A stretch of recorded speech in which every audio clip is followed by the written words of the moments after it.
first postseason game. Jermaine O'Neal hasn't had the shot, but doesn't affect his thought process there. Again, decides to attack the rim. Well, the one thing about O'Neal, he knows he's going to get a lot of opportunities. So he is not going to be tentative about taking those inside chances. Pierce inside, left it short. Paul Pierce trying to find an opening there amongst the trees in the lane against that Indiana front line. Jonathan Bender set to check in at the scorer's table, but first another stoppage here at Conseco Fieldhouse. Game 2, Boston and Indiana in high definition. High definition as we bring you game 2 between the Hornets and the Heat. Miami leading that series 1 game tonight. Of course, the last-second game-winning shot from the first-year phenom point guard Dwayne Wade in game 1. And we will have all the action tomorrow night in Miami beginning at 8 p.m. Eastern time. And a tremendous rookie season, Steve, just continues for that young man, Dwayne Wade.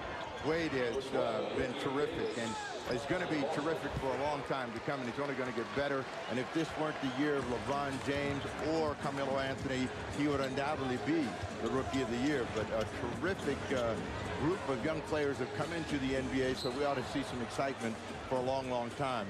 Substitutions, the Indiana Pacers have gone deep into their bench. Bender, Jones, O'Neal is the only starter. Crozier and Johnson are out on the floor. Unusual lineup tonight, and if you are just joining us, Ron Artest, who yesterday was awarded the Defensive Player of the Year award, suspended tonight as Jermaine O'Neal started to find his rhythm. His third field goal, 7 points now. Here's rookie Davis, bit of a mismatch along the perimeter against Jonathan Bender. Great recognition, finding Blount. And Mark Blount draws contact. He'll step to the free throw line. Yeah, the very emotional and explosive Ricky Davis is out on the floor, and they're hoping that, one, the emotions are level tonight and the explosion is big, and that they can somehow steal a game here and at least get the Indiana Pacers with some doubt in their mind that this is going to be an easy series. Blount misses the first.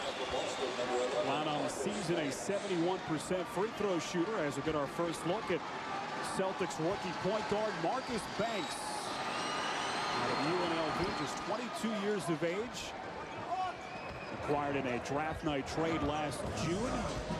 Celtics getting involved with the Memphis Grizzlies, and Banks, a player who really started to come into his own late in the season during the month of April. One thing that Boston has done well here early is challenge and made it difficult for the Indiana Pacers to run their offense. Fred Jones thought he got fouled. They get no foul, but they do get the ball back. 9 seconds on the shot clock. Minute 42 left to play in this opening quarter. Celtics with a 3-point lead over the Pacers. And 17-14. This is a different game than it was in game 1, in which both teams scored the ball well early. Indiana with another mistake there, and it's a 17-14 ball game in the period. In game 29, the Pacers winning that one and then exploding in the second. A bad decision that time from Fred Jones. Jermaine O'Neal thought that he was going to shoot in that situation as the Pacers turned it over. Banks gets it back from McCarty. Now Davis feeds the post. Blount. Quick turnaround over Jermaine O'Neal. And a loose ball foul called against Pierce. That's going to be number 2 against the Celtics leading scorer.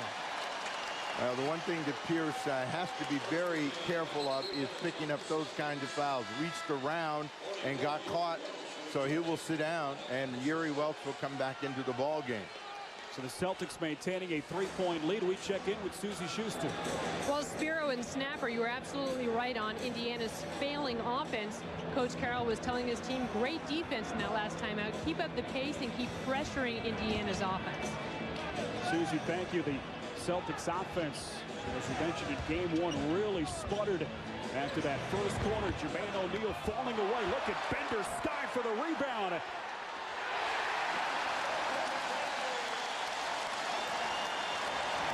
Well, that's the athleticism that Jonathan Bender brings to this Pacers team off the bench tonight. And he will get some more minutes with Artest suspended. Davis into the corner from McCarty at 3, knocks it down. Now, that's one thing that McCarty can do, and he's a very streaky 3-point shooter, but when he makes one, you usually can see 1 or 2 following. Banks too close, and he gets called for the foul. McCarty on the season, a 37% three-point shooter as Jermaine O'Neal gets a rest. Al Harrington back in. Get another look at the board work of Bender. The Pacers need some board work, energy from Bender, Crozier, Al Harrington. They're being out-rebounded right now by the Boston Celtics. At one time it was 13-6, and they haven't gotten a lot of offensive rebounds. So that is one area which Carlisle is looking for a big improvement. Johnson misses the first. Celtics over the foul limit.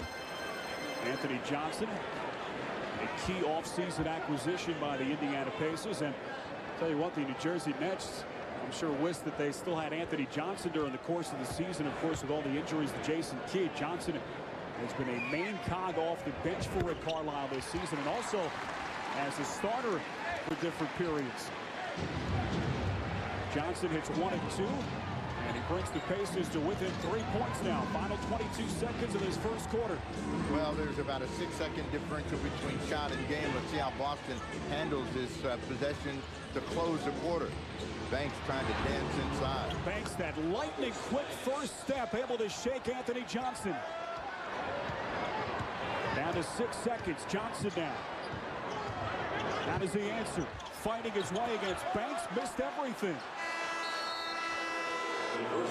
So a fitting end to the first quarter here between the Boston Celtics and the Indiana Pacers. Celtics tonight trying to capitalize on the absence of Ron Artest, suspended, unavailable tonight for Rick Carlisle of the Pacers. And Boston with a 22-17 lead after one. The Indiana Pacers, Spiro Ditas, Steve Snapper-Jones, and Susie Schuster, our entire NBA TV crew on hand. The Celtics snapper limiting the Pacers to just 33% shooting over the first 12 minutes. Davis. And they have to feel good about that. The one thing they want to make sure is that they do not allow Indiana a chance to explode on them with missed long rebounds and run the ball back up the floor and then get some sort of offensive confidence. So far they're struggling. Boston's done a pretty good job of pressuring the ball and making it difficult for the Pacers to run their offense. They come back out.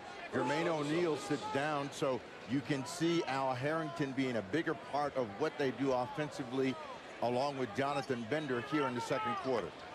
Second personal a moment ago on Marcus Banks. Here is Bender now trying to take Uri Welsh. Mismatch, and look at McCarty come over. Great help defense to swat Bender.